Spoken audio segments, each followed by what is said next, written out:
All right, welcome back to the notes. So we left off right here. It says to simplify square roots in which the radical is not a perfect square, you're going to write the radicand as a product of numbers, one of which is a perfect square and maybe the other one is not. And then you're going to find the square root of the perfect square. So I'm going to do these examples on another sheet of paper for you.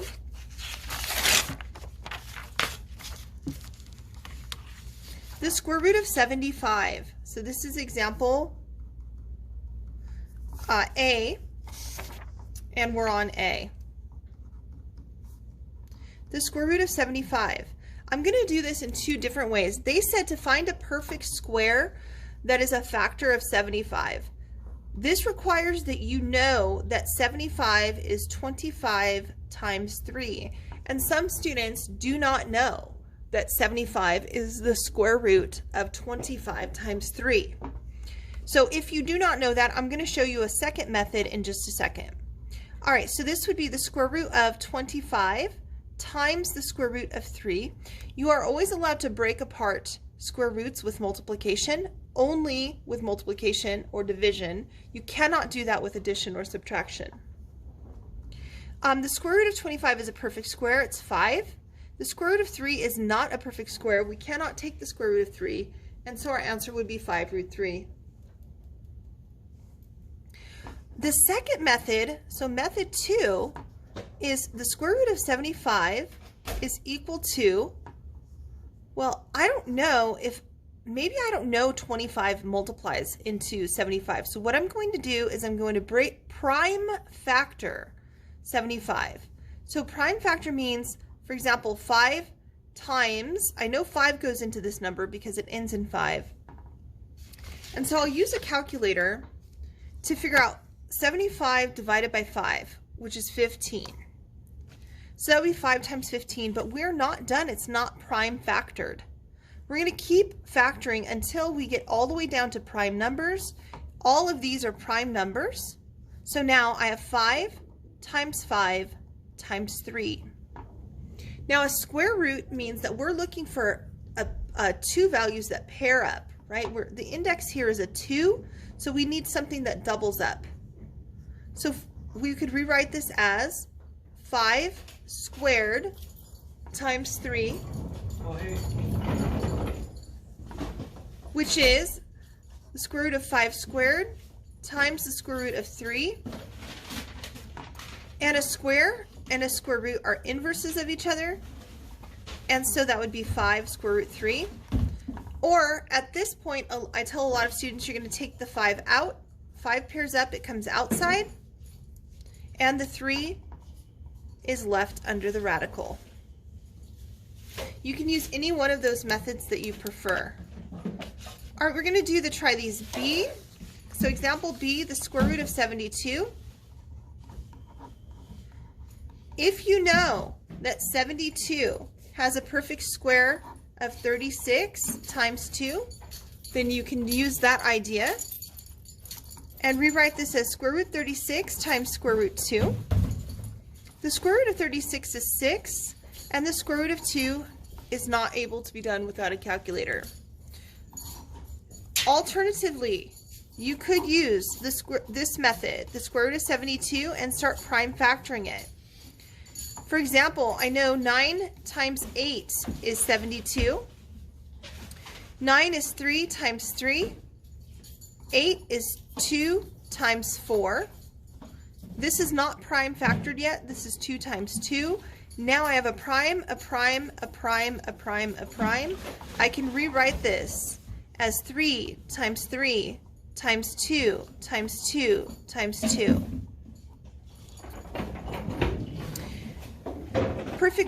Pairs come outside, so I'm going to have a 3 outside. I'm going to have a 2 outside.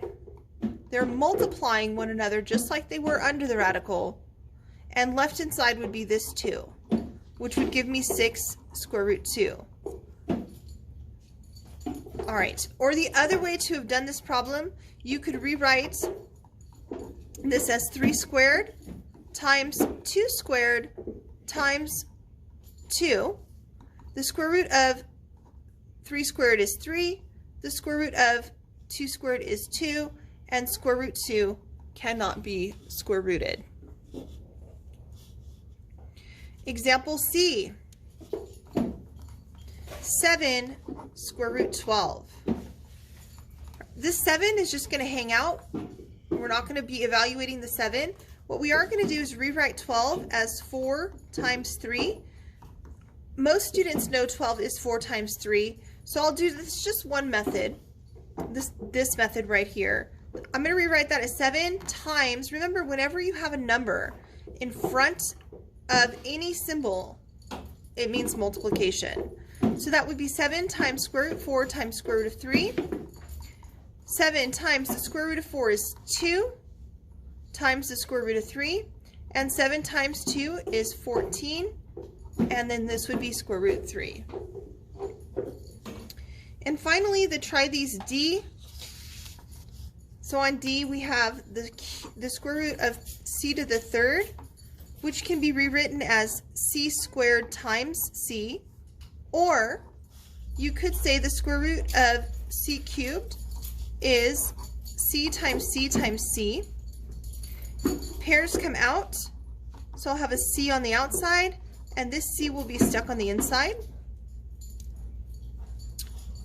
Doing this method, I would have the square root of c squared times the square root of c, and c and c squared, or sorry, the square root and the square are inverses, so I would have c and then root c. Now in this case, because c is under a radical, c has to be greater than or equal to 0 because we cannot take the square root of a negative number. All right, going through the try these. So try these A. The square root of 18, let's verify our answers. So the square root of 18, the square root of 18 can be rewritten as the square root of 9 times 2, which is the square root of 9 times the square root of 2. The square root of 9 is 3, and the square root of 2 cannot be simplified. So this would be 3 square root 2. For B, the square root of, 5 square root 48, if you can recognize that this is 16 times 3, then we should do this method. The square root of 16 times the square root of 3 is still the square root of 48. This is 5 times the square root of 16 is 4 times the square root of 3, and 5 times 4 is 20. This would be 20 square root 3. All right, the square root of 126. Most students are not going to be able to find a perfect square in 126. If you see that there's a perfect square in there and you want to use that method, you can. I'm going to go back to the prime factor method. So I always use that method when I'm not sure of a perfect square that goes into the number. So square root of 126, I know it's 2 times 63. Right, 2 times 63 is 126. And I know 3 goes into 63. 3 times 21 is 63. And then 21 is 3 times 7. And so I see that my prime factors are 2, 3, 3, and 7. So I'll rewrite this as 2 times 3 times 3 times 7. And remember, my pairs go out. So the 3 will come out. And stuck under the radical would be 14. 2 times 7. All right, now if you knew that 9 times 14 is 126. If you knew 9 times 14 is 126, you could have said this is 9 times 14, and the square root of 9 times the square root of 14 would be 3 square root 14. So this one would be 3 root 14.